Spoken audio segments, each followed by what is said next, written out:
America में राष्ट्रपति पद के चुनावों से पहले रिपब्लिकन कैंडिडेट डोनाल्ड ट्रंप भी हिंदुओं को लेकर कुछ ऐसा ही कर रहे हैं। उनका कहने का भी ऐसा मतलब निकाला जा रहा है, यानी कि बटोगे तो कटोगे, एक रहोगे तो सेफ रहोगे।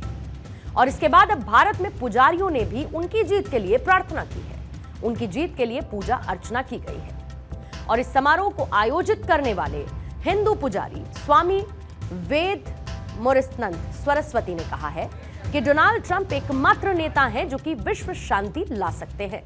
जरा सुनिए।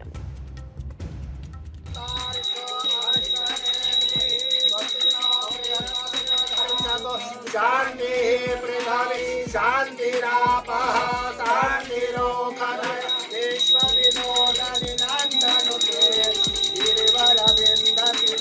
Great again, Donald Trump.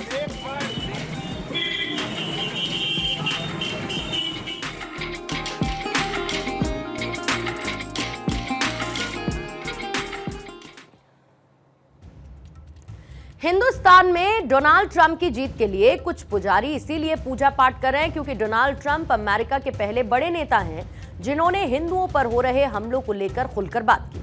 और दूसरी तरफ कमला हैरिस भी भारतीयों को साधने की कोशिश कर रही हैं। ऐसे में अब आप इन तस्वीरों को जरा देखिए। ये दरअसल सोशल मीडिया पोस्ट अमेरिका के होने वाले मिस्टर या फिर मैडम प्रेसिडेंट के हैं। पहला पोस्ट रिपब्लिकन पार्टी के नेता और अमेरिका के पूर्व राष्ट्रपति डोनाल्ड ट्रंप का है, और जो दूसरा पोस्ट है वो डेमोक्रेट नेता और अमेरिका की वर्तमान वाइस प्रेसिडेंट कमला हैरिस का है।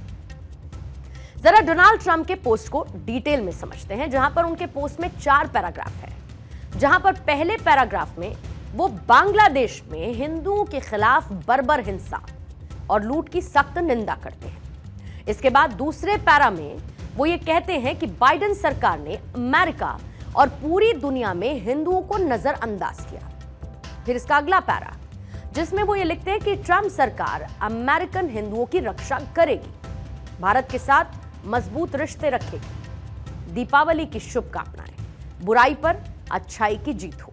यह डोनाल्ड ट्रंप का ट्वीट है, पैरा बाय पैरा इसको हमने आपको इलैबोरेट किया। अब आ जाते हैं कमला हैरिस के एक्स पर किए गए पोस्ट पर।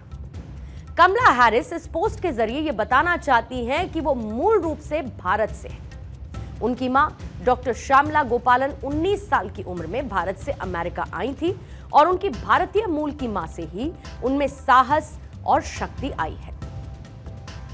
अब इन दोनों ट्वीट्स को आपने देखा, समझा, पूरी कहानी का कुल मिलाकर लब्बो लबाब यानी कि क्रक्स क्या है। भारत से करीब 13,000 किलोमीटर दूर अमेरिका में हो रहे राष्ट्रपति चुनावों में भी हिंदू मुद्दा है, भारतीय मुद्दा है।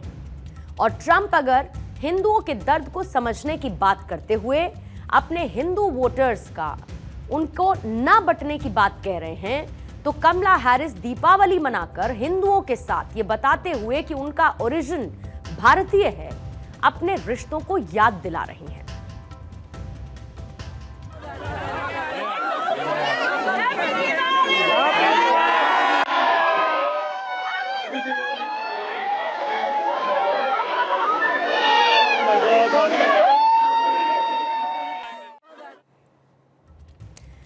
अमेरिका में राष्ट्रपति चुनावों के बीच वहां के नेताओं का हिंदुओं और भारतीयों के प्रति उमड़ता ये प्यार यूं ही नहीं है। इसके पीछे की वजह है कि अमेरिका में भारतीय समुदाय की शक्ति मजबूत है। अमेरिका में भारतीय मूल के लोगों की कुल आबादी 52 लाख की है और इनमें से 26 लाख अमेरिका में वोटर हैं। इसी तरीके से भारतीय मूल के लोग वहां पर दूसरा सबसे बड़ा प्रवासी समुदाय है। अमेरिका के स्विंग स्टेट्स में भारतीय वोटर सबसे अहम भूमिका में है। अमेरिका में प्रवासी भारतीयों की शक्ति सिर्फ एक वोटर के तौर पर ही नजर नहीं आती है, बल्कि वहां की लीडरशिप में भी भारतीय चेहरों की चमक बीते 1 दशक में और ज्यादा तेज हुई है। आपको 4 चेहरे दिखाती हूं। अमेरिका के राष्ट्रपति चुनाव में इन 4 चेहरों की चर्चा सबसे ज्यादा है। कमला हैरिस, जो कि 4 साल पहले जब उपराष्ट्रपति बनी तो वहां पर ऐसा करने वाली वो पहली भारतीय मूल की महिला थी, और इस बार तो वो खुद राष्ट्रपति पद के लिए उम्मीदवार है। इसके बाद डोनाल्ड ट्रंप के साथी और उपराष्ट्रपति पद के उम्मीदवार जेडी वेंस की पत्नी उषा वेंस, वो भी भारतीय मूल की ही है। चुनावों की शुरुआत में रिपब्लिकन प्राइमरी के दौरान विवेक रामास्वामी और निकी हेली भी खूब चर्चा में रही और ये दोनों ही रिपब्लिकन नेता भारतीय अमेरिकी हैं। मतलब ये साफ है कि अमेरिकी चुनावों में भारत की शक्ति, भारत का दबदबा साफ देखा जा सकता है और यही वजह है कि अमेरिका की धरती से प्रधानमंत्री नरेंद्र मोदी ने भी भारत की इसी शक्ति को राष्ट्रदूत बताया था। हमेशा से आपके सामर्थ्य को, भारतीय डायस्पोरा के सामर्थ्य को समझता रहा हूं। आप सब मेरे लिए हमेशा से भारत के सबसे मजबूत ब्रांड एम्बेसडर रहे हैं।